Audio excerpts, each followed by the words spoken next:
অগ্নিদগ্ধ হয়ে আত্মহত্যা ৪৫ বছর বয়সী এক মহিলার।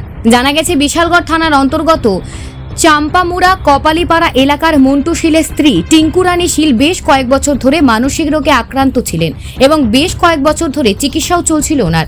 এরই মধ্যে মঙ্গলবার ভোরে পরিবারের লোকজনদের অলক্ষ্যে ঘরের পাশের বাথরুমে গিয়ে টিঙ্কু রানী শীল নিজেই নিজের শরীরে কেরোসিন ঢেলে ভেতর থেকে দরজা বন্ধ করে শরীরে আগুন লাগিয়ে দেয়। কিছুক্ষণ পর ওনার এক নিকট আত্মীয় সহ ওনার এক ছেলে ঘটনাটি প্রত্যক্ষ করতে পেরে চিৎকার শুরু করলে আশেপাশের বাড়ির ঘরের লোকজন ছুটে এসে বাথরুমের দরজা ভেঙে টিঙ্কু রানী শীলের অগ্নিদগ্ধ দেহ পড়ে থাকতে দেখে। খবর দেওয়া হয় বিশালগড় মহিলা থানায়। খবর পেয়ে বিশালগড় মহিলা থানার পুলিশ ঘটনাস্থলে ছুটে এসে অগ্নিদগ্ধ মহিলার মৃতদেহ উদ্ধার করে ময়নাতদন্তের জন্য বিশালগড় মহকুমা হাসপাতালের মর্গে পাঠিয়ে দেয়। মৃত্যুকালে উনি ওনার স্বামী সহ 2 পুত্র সন্তান রেখে গেছেন। টিঙ্কু রানী শীলের পরিবার সহ স্থানীয় এলাকাবাসীরা জানিয়েছেন তাদের সংসারে কোনো ধরনের ঝামেলা ছিল না এবং তিনি বেশ কয়েক বছর ধরে মানসিক রোগে আক্রান্ত ছিলেন।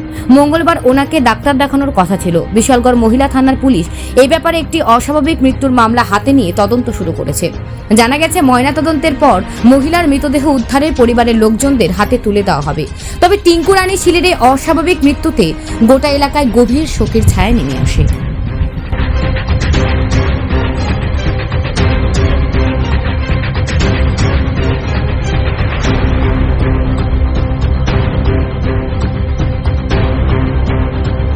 তো শূন্য আইলাম যে এখানে ওই নিজে নিজেই সুসাইড করছে আর কি আগুনে পড়ার জন্য।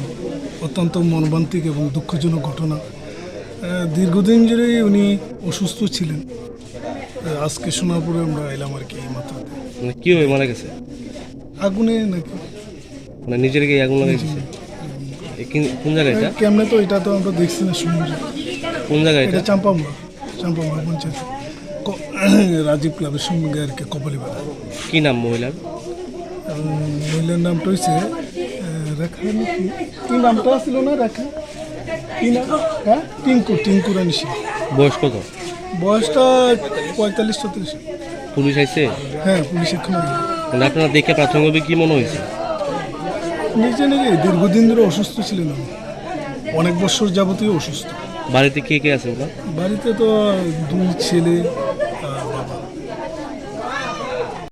কি ছিল দাদা ঘটনাটা? আজকে এখানে একটা বড় বেদনাদায়ক ঘটনা। টিঙ্কু রানী শীল, আমাদের বসন্তী শীল এবং চিরঞ্জীব শীলের মা, দীর্ঘদিন উনি একটা মানসিক রোগে আক্রান্ত ছিলেন। চিকিৎসাও চলছিল মানসিক রোগে, কিন্তু মাঝে মাঝে উনি একটু ভালো হন। প্রায় 2-3 বছর উপরেই চলছে, ডাক্তারের কাছে আসা নেওয়া চলছে। আজকেও ডাক্তারের কাছে নেওয়ার কথা ছিল, কিন্তু এর মধ্যে ভোরবেলা খুব সম্ভবত সে আত্মহত্যা করেছে। কিভাবে মারা গেছে? যতটুকু দেখা যাচ্ছে উনি নিজের গায়ে অগ্নি নিজে করেছেন। পরিবারে কিন্তু এমন কোনো ঝামেলাও নেই। খুব ছোট্ট পরিবার, খুব ভালোভাবেই সংসার করেছেন। ছেলেগুলোও মানুষের সাথে, সমাজের সবার সাথে সদস্যরা তাদের সবসময় নিযুক্ত থাকেন। উনিও খুব ভালোই ছিলেন, কিন্তু এই রোগে আক্রান্ত হওয়ার পর থেকে উনি একটা তাকে কী বলে কী করে বিষয় নেই। এই এলাকার নাম কি? জনকল্যাণ সংঘ, 3 নং ওয়ার্ড, গ্রাম পঞ্চায়েতের মাননীয় প্রধান মহোদয়ের ওয়ার্ড।